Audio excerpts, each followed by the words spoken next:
আছে সবাই আজকের সবাইকে বিশ্বকর্মা পূজার অনেক শুভেচ্ছা। তো দেখো আজকে তো বাড়িতে পুজো আছে, তাই জন্য কি আজকে বাড়িতেই মিষ্টি বানানো হবে।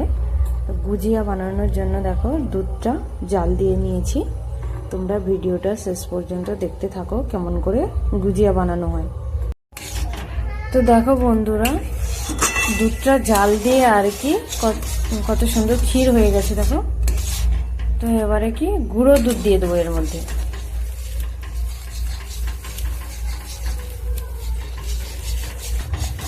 এর মধ্যে কি চিনি দিয়ে দিচ্ছি, 1 বাটি চিনি। 1 কিলো দুধে 250 চিনি। তো বন্ধুরা দেখো নাবিয়ে নিয়েছি, ঘনত্বটা দেখো কেমন হয়েছে।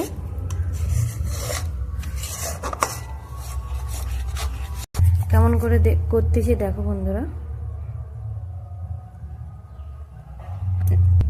দেখো বন্ধুরা, এই 50 টাকা খরচা করতে না পুরো 500 গুজিয়া হয়ে গেছে। দেখো 50 টাকা যেতে খুব কম খরচায় আর কোনো কষ্ট নেই, এমনি ঘরোয়া পদ্ধতিতে খুব সুন্দর হয়েছে। দেখো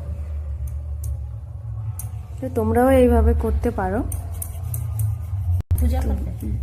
তো ভিডিওটা এই পর্যন্ত, ভালো লাগলে লাইক কমেন্ট শেয়ার আর চ্যানেলটা সাবস্ক্রাইব করবে। টাটা সবাই।